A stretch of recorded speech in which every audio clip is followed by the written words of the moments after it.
Have you ever made a money mistake and you knew it was a mistake? Like before you did the mistake, you thought about it. And then you were like, that's probably not going to work out. It's probably going to be a mistake. And even though you thought that, you still went and did it. And then you went and probably did it again and again. Actually think about it. And most adults, we chop that up to ignorance. I didn't have a silver spoon in my mouth. I don't know what I'm doing. I'm not a Nepo baby. I don't have all the knowledge. I don't have all the things everybody else has. So that's why I made the mistakes I make and I make the wrong decisions. That's not true. Let's not call it ignorance because it's not what it is. The real issue is a pattern behavior, because if it was ignorance, you would have never had that thought in your mind that said, oh, it's going to be a mistake, but you did. So that means that you had the knowledge to know the difference and you still did it anyways. So it's actually a pattern behavior. So this is where your emotional reward is going to beat your logic every single time. This is something I learned so personally, but it relates to so many things in money. And it's universal. And I didn't know it was universal. That's why I'm trying to share it. Because there's an emotional reward in your body as a human. And so you think that it's just ignorance and you think you're just an adult, but it's way deeper than that. It's literally emotional reward that's been built into our subconscious and conscious minds as adults for thousands of years. And that is where your emotional reward is going to beat logic. Our logic is our knowledge we're gaining over time. And what our body wants to always do is put us into survival mode. It wants us to survive, get into survival mode, which is where, your body wants you to basically have relief that is immediate. Your brain is going to shift into a very short-term, temporary state of wanting relief. And all of your consequences are feeling like they're going to be delayed, and the brain is going to choose relief every single time. And that is why knowledge does not stop repetition, because last time I checked, the knowledge that you've gained over your own lifetime, in my case 25 years, is never going to outweigh the wiring of my human psyche that we've had for 3,000 years. It's just not going to happen. So until that happens, it's not going to be something we can just chop up to ignorance. It's literally how our bodies work, how our brains work. And that is why knowledge does not stop repetition. The second thing is called a mistake loop. This is where there's a trigger, and then you have an emotion, and then you have a action, and then you have some sort of regret, and then it just repeats itself over and over and over. So you're doing the wrong thing. And what you're doing is you're trying to address the regret that you have after by either ignoring the fact that you have regret, or you're trying to get the regret to go away, or you're basically doing everything that's related to the regret. But that's such a big problem, because the regret was never the problem. What did we say at the beginning? It was a trigger. The trigger happens. So what was the actual trigger that made you think that it was wrong? And what triggered you to do it anyways? That's what you need to actually address, because when you address that, you never get to the point where your emotions get overridden. You never actually take action on it, because you never overrode the emotions, and then you never have the regret, and then you never continue the cycle. So it's always about going back to that trigger in the first place.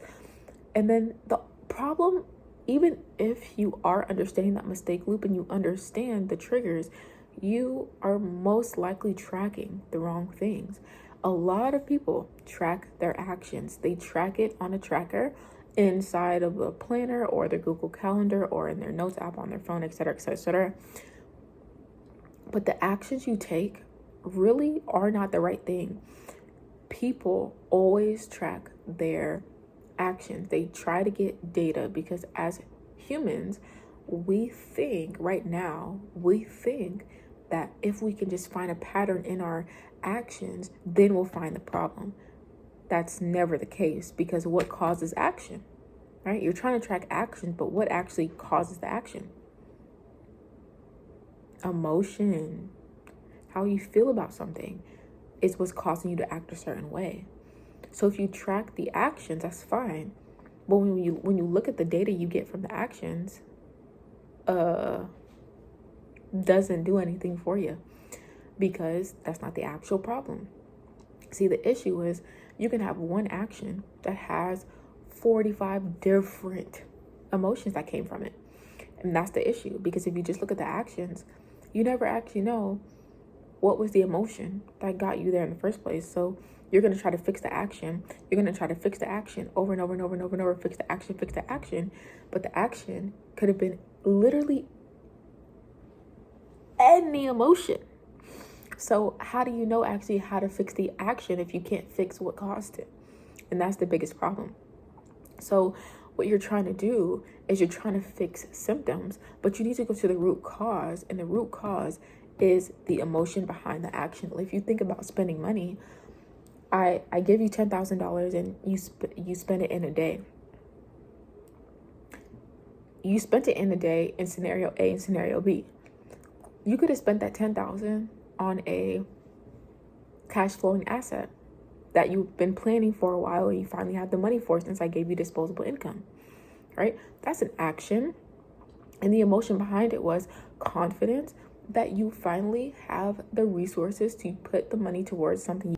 So you've been thinking about it, and now you finally have been able to act on something that you've been wanting to do. But you think about a second situation where you spent that whole $10K, but you spent it on a motorcycle. Now, what is that motorcycle representing? Let's just say it's representing fear.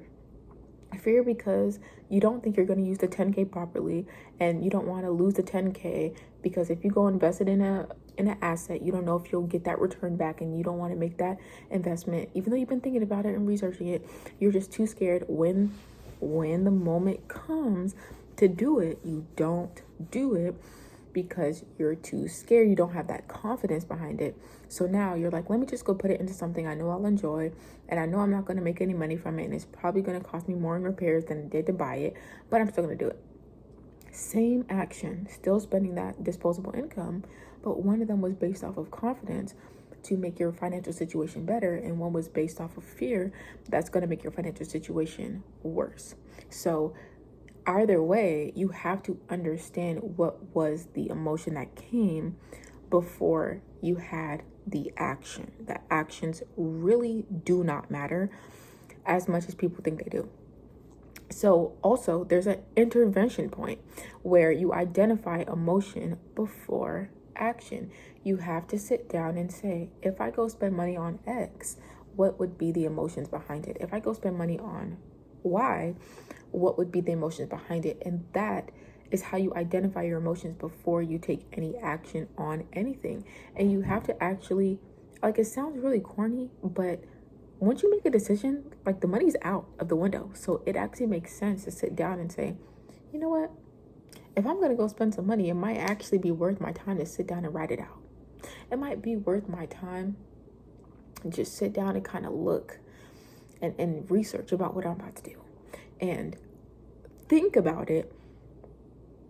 And if you sit and think for long enough, you're not going to actually be able to blame ignorance.